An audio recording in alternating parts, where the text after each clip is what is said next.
안녕하세요. 소리소리입니다. 오늘은 한국의 단편소설 새로운 작품을 가지고 왔습니다. 제목은 화수분. 화수분은 많이 들어봐서 읽은 건 줄 알았는데요. 내용을 보니 한 번도 읽어보지 않은 작품이라는 걸 깨달았습니다. 아마도 고등학교 문학 시간에 참고서에 나와 있는 줄거리만 대충 훑어본 것 같은, 그래서 금방 잃어버리고 만 것 같은 그런 생각이 듭니다. 그래서 오늘은 전영택 작가의 화수분이라는 작품을 읽어드리려고 합니다. 같이 들어보시죠. 전영택의 화수분. 척겨울 추운 밤은 고요히 깊어간다. 빛들 창 바깥에 지나가는 사람 소리도 끊어지고 이따금씩 찬바람 부는 소리가 휘 우수수 하고 바깥에 춥고 쓸쓸한 것을 알리면서 사람을 위협하는 듯하다. 보지 않아도 추워서 수그리고 웅크리고 가는 듯한 사람이 몹시 처량하고 가엾어 보인다. 어린애들은 모두 잠들고 학교 다니는 아이들은 눈에 졸음이 잔뜩 몰려서 입으로만 소리를 내어 글을 읽는다. 나는 누워서 손만 내놓아 신문을 들고 소설을 보고 아내는 이불을 들쓰고 어린애 저고리를 짚고 있다. 누가 우나? 일하던 아내가 말했다. 아니야요. 그 절름발이가 지나가며 무슨 소리를 짓거리면서 그러는가 보아요. 공부하던 애가 말한다. 우리들은 잠시 그 소리를 들으려고 귀를 기울였으나 다시 각각 그 하던 일을 계속하여 다시 주의를 기울이지 않았다. 그러다가 우리는 모두 잠이 들어버렸다. 나는 자다가 꿈결같이 하는 소리를 들었다. 잠깐 잠이 반쯤 깨었으나 다시 잠들었다. 잠이 들려고 하다가 또 깜짝 놀라서 깨었다. 그리고 아내에게 물었다. 저게 누가 우는 게 아니오? 아범이구려. 나는 벌떡 일어나서 귀를 기울였다. 과연 아범이 우는 소리다. 행랑에 있는 아범의 우는 소리다. 어찌하여 우는가? 사나이가 어찌하여 우는가? 자기 시골서 무슨 슬픈 상세의 기별을 받았나? 무슨 원통한 일을 당하였나? 나는 생각하였다. 어이 어이 늦게 우는 소리를 들으면서 나는 아내에게 물었다. 아범이 왜 울까? 글쎄요, 왜 울까요? 아범은 금년 9월에 그 아내와 어린 계집애 둘을 데리고 우리 집 행랑방에 들었다. 나이는 한 30살쯤 먹어 보이고 머리에 상투가 그냥 달라붙어 있고 키가 늘씬하고 얼굴은 기름하고 누르퉁퉁하고 눈은 좀 큰데 사람이 퍽 순하고 착해 보였다. 주인을 보면 어느 때든지 그 방에서 고달픈 몸으로 밥을 먹다가도 얼른 일어나서 허리를 굽혀 절한다. 나는 그것이 너무 미안해서 그러지 말라고 이르려고 하면서도 늘 그냥 지냈었다. 그 아내는 키가 자그마하고 몸이 똥똥하고 이마가 좁고 항상 입을 다물고 아무 말이 없다. 적은 돈은 회개할 줄 아나 원이나 100냥이 넘는 돈은 회개할 줄 모른다. 그리고 어멈은 날짜 회개할 줄을 모른다. 그러기에 저가 낳은 아이들의 생일을 아범이 그 전날 내일이 생일이다 라고 일러주지 않으면 모른다고 한다. 그러나 결코 속일 줄 모르고 무슨 일이든가 하라는 대로 하기는 하나 얼른 대답을 시원치 않고 꾸물꾸물 오래 하는 것이 흠이다. 그래도 아침에는 일찍이 일어나서 기름을 발라 머리를 곱게 빗고 빨간 댕기를 들여 쪽을 찌고 나온다. 그들에게는 지금 입고 있는 단벌 호돌까 조그만 냄비 하나밖에 아무것도 없다. 세간도 없고 물론 입을 옷도 덮을 이부자리도 없고 밥을 담아 먹을 그릇도 없고 밥 먹을 숟가락 한 개가 없다. 있는 것이라고는 보기 싫게 생긴 딸 둘과 작은 애를 엎은 혼 누더기와 띠, 아범이 벌이하는 지게가 하나, 이것뿐이다. 밥은 우선 주인집에서 내어간 사발과 숟가락으로 먹고 물은 역시 주인집 어린애가 먹고 비운 가루 우유통을 갖다가 떠먹는다. 9살 먹은 큰 계집애는 몸이 좀 뚱뚱하고 얼굴은 컴컴한데 이마는 어미를 닮아서 좁고 볼은 아비를 닮아서 축 늘어졌다. 그리고 이르는 말은 하나도 듣는 법이 없다. 그 어미가 아무리 욕하고 때리고 하여도 볼만 부어서 까딱없다. 도리어 어미를 욕한다. 꼭 서서 어미 보고 눈을 부르대고 저 깍쟁이가 왜 야단야단이야? 하고 욕을 한다. 먹을 것이 생기면 자식 먹이고 남편 대접하고 자기는 늘 굶는 어미가 헌님 노릇이라도 하는 것을 보게 되면 저 망할 계집년이 무얼 혼자만 처먹어? 하고 욕을 한다. 다만 자기 어미나 아비의 말을 아니 들을 뿐 아니라 주인 마누라나 주인 나리가 무슨 말을 일러도 아니 듣는다.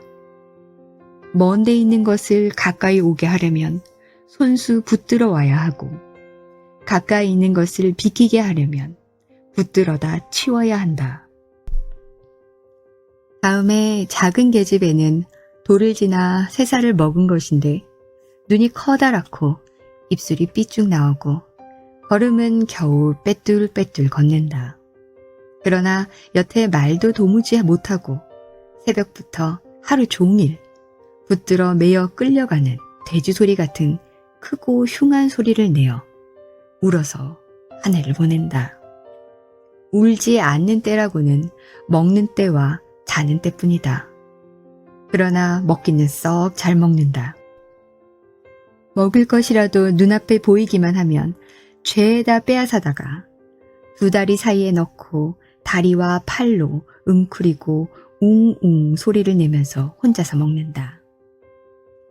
그렇게 심술 사나운 큰 계집애도 다 빼앗기고 갑작스럽게 얻어먹지 못한다. 이렇기 때문에 작은 것은 늘 어미 뒷잔등에 엎여있다.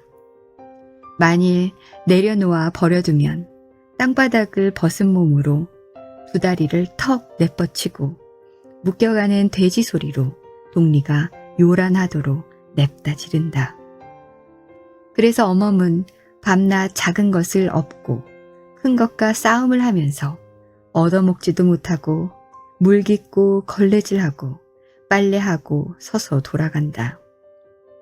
작은 것에게는 젖을 먹이고 큰 것에 욕을 먹고 성화받고 사나이에게 웅얼웅얼하는 잔말을 듣는다. 밥 지을 쌀도 없는데 밥 안 짓는다고 욕을 한다. 그리고 아범은 밝기도 전에 지게를 지고 나갔다가 밤이 어두워서 들어오지만 하루에 2끼니를 못 끓여 먹고 대개는 벌이가 없어서 새벽에 나갔다가도 오정 때나 되면 돌아온다. 들어와서는 흔히 잔다. 이런 때는 온종일 그 이튿날 아침까지 굶는다. 그때마다 말없던 어멈이 옹알옹알 바가지 긁는 소리가 들린다.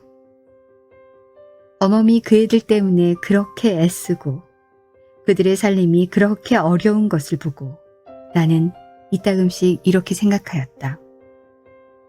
아내에게도 말을 한다. 저 애들을 누구를 죽이나 하지.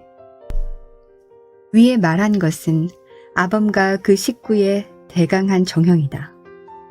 그러나 밤중에 그렇게 섭게 운 까닭은 무엇인가? 그 이튿날 아침이다.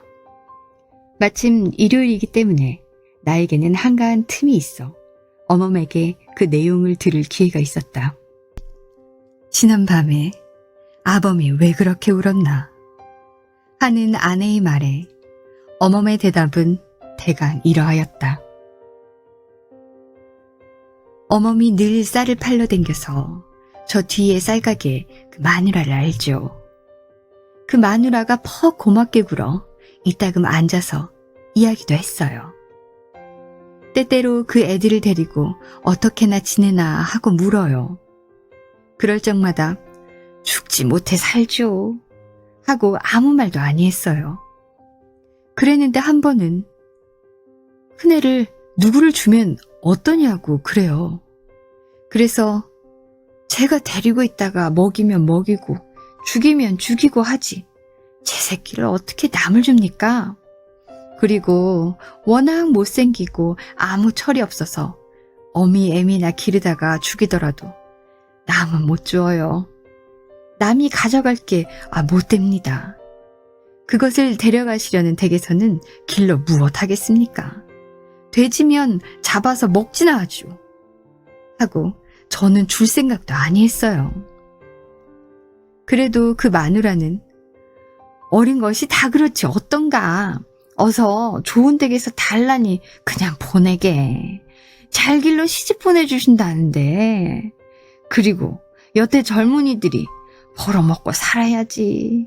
애들을 다 데리고 있다가는 이제 차차 날도 추웠는데 아유 모두 한꺼번에 굶어 죽지 말고 하시면서 여러 말로 자꾸 권하셔요.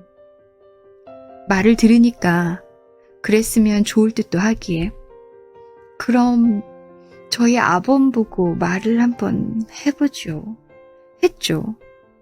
그랬더니 그 마누라가 부쩍 달라붙어서 내일 그 댁 마누라가 우리 집으로 오실 터이니 그 애를 꼭 데리고 오게 하셔요.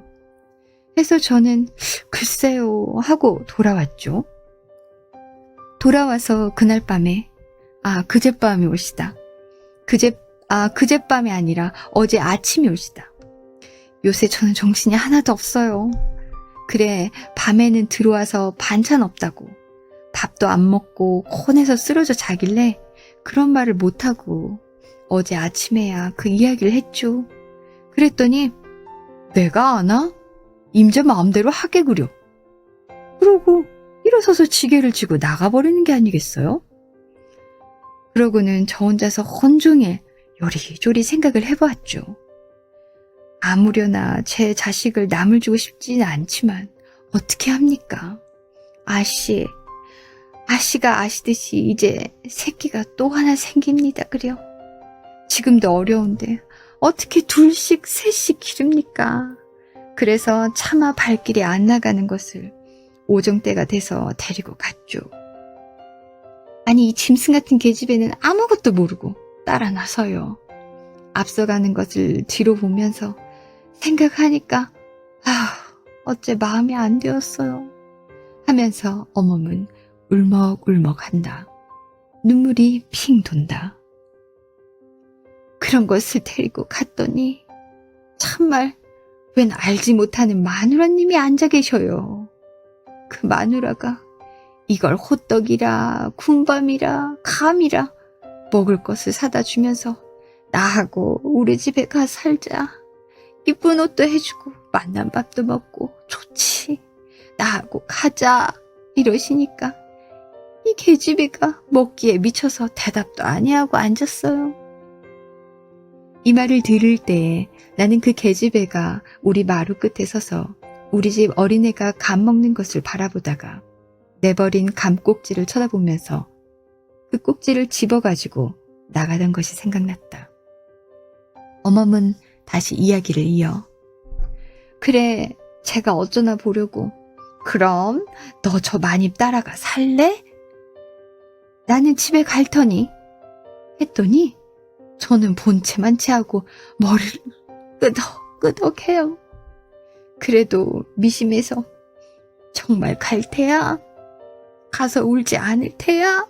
하니까 저를 한번 흘끗 노려보더니 그래 걱정 말고 가요 이러는 게 아니겠어요.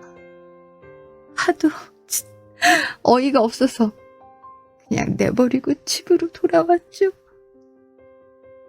그리고 돌아와서 저 혼자 가만히 생각하니까 아범이 또 무엇라고 할지도 몰라 어째 안 되겠는 거예요. 그래서 바삐 아범이 일하러 댕기는 데를 찾아갔죠. 한번 보기나 하려고. 염천교 다리로 남대문 통으로 아무리 찾아야 있어야죠.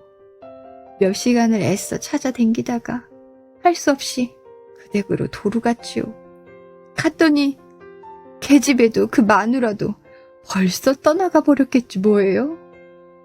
그 댁 마님 말씀이 저녁 6시 차에 광안지로 떠났다고 하셔요. 가시면서 보고 싶으면 설 때나 와보고 와 살려면 농사 짓고 살라고 하셨대요. 그래 하는 수가 있습니까? 그냥 돌아왔죠.